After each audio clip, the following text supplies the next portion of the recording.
Of biology, जिसमें आज हम पढ़ने वाले हैं अबाउट माइटोकॉन्ड्रिया। बेसिकली अगर बात करें what is mitochondria, so we can justify it as an cell organelle, right. Mitochondria एक सेल ऑर्गेनेल है जो कि सेल की बॉडी को हेल्प करता है in various functions of its body. Let us talk about mitochondria. Basically, this word is derived from a Greek word that is mitos and chondrion. दो word से मिलके एक वर्ड बना है जिसको हम कहते हैं माइटोस और कॉन्ड्रियन, where mitos means the thread-like structure and chondrion means the granule-like structure. Fine. तो ये जो दोनों वर्ड्स हैं ये मिलके क्या बनाते हैं हमारे माइटोकॉन्ड्रिया को, जिसका मतलब है एक ऐसा स्ट्रक्चर जिसमें थ्रेड और ग्रैन्यूल्स दोनों ही प्रेजेंट होते हैं। And who was the scientist who discovered this word? तो जो साइंटिस्ट जिनने ये वर्ड को डिस्कवर किया था, इस ऑर्गेनेल को डिस्कवर किया था, वो थे हमारे Robert Altman in the year 1980. He was the first scientist who coined the term mitochondria or who discovered the organelle mitochondria. तो अगर हम बात करें माइटोकॉन्ड्रिया की एक डिटेल्ड डेफिनेशन की, एक प्रॉपर डेफिनेशन की, so we can say it is a double membrane bound structure that helps in the production of energy in the cell body. मतलब एक ऐसा सेल ऑर्गेनल जो कि क्या काम करता है, प्रोडक्शन ऑफ एनर्जी का काम कर रहा है, मतलब हमारी सेल बॉडी को एनर्जी प्रोड्यूस करके दे रहा है। और इसका स्ट्रक्चर कैसा है, डबल मेम्ब्रेन बाउंड स्ट्रक्चर है, मतलब दो मेम्ब्रेन्स प्रेजेंट होती है, पहली आउटर मेम्ब्रेन एंड दूसरी inner membrane, which we'll further study in the structure of mitochondria, right? So here we got to know that mitochondria is a double membrane structure which produces energy. Now what is energy? क्यों जरूरत है हमें energy की? Why do we need energy? So अगर हमारी body में energy नहीं होती है तो क्या हम उठ पाते हैं? नहीं उठ पाते हैं। कैसे चलते हैं अगर हम बीमार होते हैं तो कि हम खड़े भी नहीं हो सकते हैं, इतने ज्यादा वीकनेस आ जाती है। अगर हमारी बॉडी में एनर्जी नहीं होगी so the person will not be able to perform any function. हम चल नहीं सकते, हम इतने बोल नहीं सकते हैं। अगर मेरी बॉडी में एनर्जी नहीं होती तो क्या मैं अभी आपसे बात कर पा रही होती? नहीं कर पा रही होती, है ना। तो इसीलिए सेल बॉडी की बॉडी में भी हमें क्या चाहिए है, एनर्जी चाहिए, और वो एनर्जी हमें कौन दे रहा है, हमारा माइटोकॉन्ड्रिया दे रहा है। So it is also known as the power house of cell. Power house हम किसको कहते हैं, जो कि हमारे यहाँ पे जो पावर हाउस होते हैं वो क्या प्रोड्यूस करते हैं, वो क्या देते हैं, हमें लाइट देते हैं, इलेक्ट्रिसिटी प्रोड्यूस करके देते हैं। इन द सेम वे जो एनर्जी, जो लाइट एनर्जी, जो भी एनर्जी सेल बॉडी को चाहिए फॉर द कंप्लीट फंक्शनिंग, वो कौन दे रहा है, उसको माइटोकॉन्ड्रिया दे रहा है। So that is why it is also known as the power house of cell. Now the question arises कि एनर्जी तो आ रही है बट किस फॉर्म में आ रही है energy. So let us find it कि जो एनर्जी आ रही है हमारी, basically it is in the form of molecules. Which molecules? ATP molecules. अब एटीपी जिन बच्चों को नहीं पता है तो हम बता देते हैं, ATP is basically adenosine triphosphate. एक फॉस्फेट मॉलिक्यूल होता है जिसमें 3 फॉस्फेट ग्रुप्स अटैच होते हैं to form a higher level of energy. हमारी बॉडी में भी जो एनर्जी प्रेजेंट है वो एटीपी और एडीपी फॉर्म में प्रेजेंट होती है। ATP is a higher level energy जिसमें higher amount of energy produce होती है, and ADP is a lower amount energy जिसमें low molecule energy या फिर कहना चाहिए low amount of energy produce होती है। तो जिस करेंसी में, जिस अमाउंट में, जिस वे में माइटोकॉन्ड्रिया एनर्जी प्रोड्यूस करता है वो क्या है, ATP मॉलिक्यूल्स के फॉर्म में एनर्जी प्रोड्यूस करके देता है, राइट। सो यहाँ पे हमें पता चला कि अगर माइटोकॉन्ड्रिया नहीं होगा तो हमारी सेल बॉडी को क्या नहीं मिलेगी, एनर्जी नहीं मिलेगी, जिसकी वजह से क्या नहीं हो पाएगा, हमारा सेल काम नहीं कर पाएगा। This is why mitochondria is also known as the very essential part, very essential part of the cell body.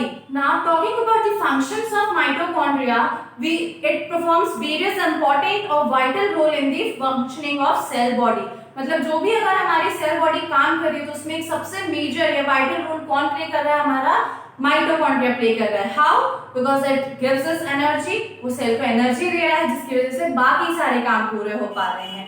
और वो एनर्जी किस प्रोसेस के थ्रू देता है, the process by which mitochondria produces energy in the cell body, it is known as oxidation phosphorylation. Basically it is a process through which mitochondria produces energy in the cell body. तो सबसे important function जो कि हमारे mitochondria का वो क्या है, to produce energy by process oxidation phosphorylation and in the form of ATP molecules. So अब एटीपी जो है, हम बार बार इस टर्म को इसलिए यूज कर रहे हैं बिकॉज जो एनर्जी है हमारी बॉडी में या सेल बॉडी में उसकी करेंसी क्या है, एटीपी है, that is adenosine triphosphate. So the second main function of mitochondria is to produce energy in the form of ATP molecules. Now the third main function of mitochondria is to digest the complex substances. भाई energy कैसे produce होती है? By the breaking down of substances. तो जितने भी complex substances हैं उनके break down में कौन वाइटल रोल प्ले कर रहा है? हमारा माइटोकॉन्ड्रिया। जब वो कॉम्प्लेक्स सब्सटेंसेस को ब्रेक डाउन करता है into simpler ones, then the energy is being produced. जो भी प्रोडक्शन ऑफ एनर्जी हो रहा है it is done by the breaking down of complex substances into simpler ones for the further processes of cell body. So there are three vital or major functions of the mitochondria. First is to produce energy, second in the form of ATP molecules, that is the higher level energy, and the third one is to break down of the complex substances into simpler one to produce energy. Basically एक ही काम है इसका जो ये तीन different phases में करता है, वो है energy production.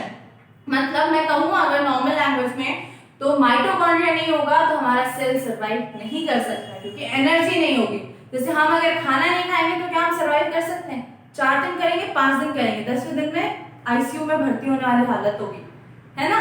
तो सेम वे में माइटोकॉन्ड्रिया अगर नहीं होगा तो हमारा सेल 2 दिन शायद जी, शायद वैसे तो नहीं जी सकता, लेकिन हम एक एक्सेप्शनल केस ले लेते हैं, एक ऐसा सेल होगा तो 2 दिन सर्वाइव करेगा लेकिन तीसरे दिन वो खत्म हो जाएगा, उससे कोई भी सेल ऑर्गेनल काम नहीं कर पाएगा।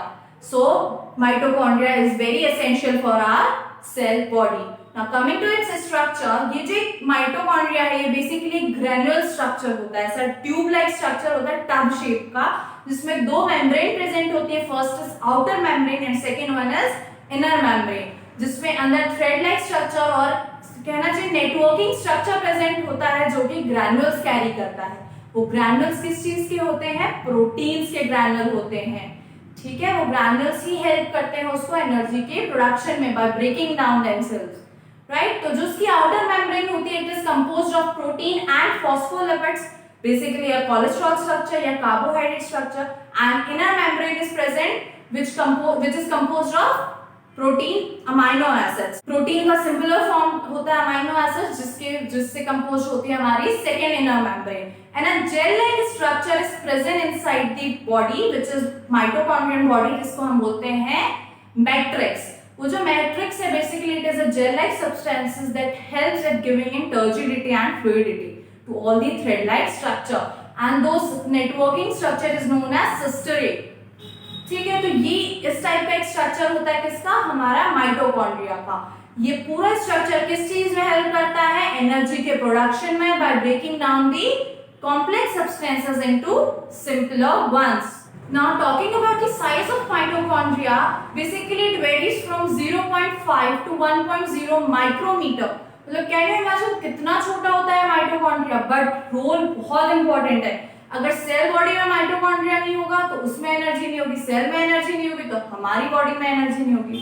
मतलब एक छोटी छोटी चीजें भी कितना इंपॉर्टेंट और वाइटल रोल प्ले करती है हमारी सर्वाइवल में, किसी भी लिविंग ऑर्गेनिज्म के सर्वाइवल में। So here we get to know about the importance of mitochondria, right? और ये सारी एनर्जी इनको कहाँ से मिलती है? जो खाना हम खा रहे हैं। बेसिकली सेल को एनर्जी कैसे मिल रही है? जो खाना हम खा रहे हैं। So it is very necessary to eat healthy food and staying healthy helps our cell to function well. So अगर हमारा माइटोकॉन्ड्रिया हमारे लिए इतनी हेल्प कर रहा है एनर्जी प्रोड्यूस करने में तो हम थोड़ी सी हेल्प कर सकते हैं by staying healthy. And most important about mitochondria, हमने सबने पढ़ा है डीएनए के बारे में, है ना? डीएनए क्या होता है? हमारी ओन आइडेंटिटी, हमारी जेनेटिक आइडेंटिटी है जिसकी वजह से हम यूनिक कहलाते हैं, क्योंकि हमारे डीएनए की कोडिंग किसी और की कोडिंग से मैच नहीं करता, इसलिए we all have unique features and unique identification. लेकिन अभी तक हमने पढ़ा था जब सेल स्ट्रक्चर, तो हमने पढ़ा था पूरे सेल की आइडेंटिफिकेशन कहाँ होती है? जेनेटिक मटेरियल कहाँ होता है? हमारे न्यूक्लियस के पास। That is why it is known as the brain of the cell. But mitochondria is the structure, is the organelle that contain its own genetic material. Mitochondria एक ऐसा organelle है eukaryotic cell का, animals and plant cell का, जो कि अपने DNA material मतलब genetic identification का मटेरियल खुद कैरी करता है. उसके पास उसके खुद के आइडेंटिफिकेशन है, तो वो कभी भी खुद भी अपने आप को रेप्लिकेट कर सकता है. It does not require the help of nucleus to give its genetic material for replication. So mitochondria जो है हम कह सकते हैं न्यूक्लियस के बाद अगर किसी का राज्य बहुत इंपॉर्टेंट है, वो कौन है? हमारा mitochondria. So today we studied about the function and structure of mitochondria and we got to know that all these tiny particles are very necessary for our body. अगर वो necessary नहीं होते तो हमारी body survive ही नहीं कर पाती. वो अगर function नहीं करते तो हम survive नहीं कर सकते. So it is very necessary for all of us to stay healthy and eat healthy foods. क्योंकि उन्हें एनर्जी कहाँ से मिलती है?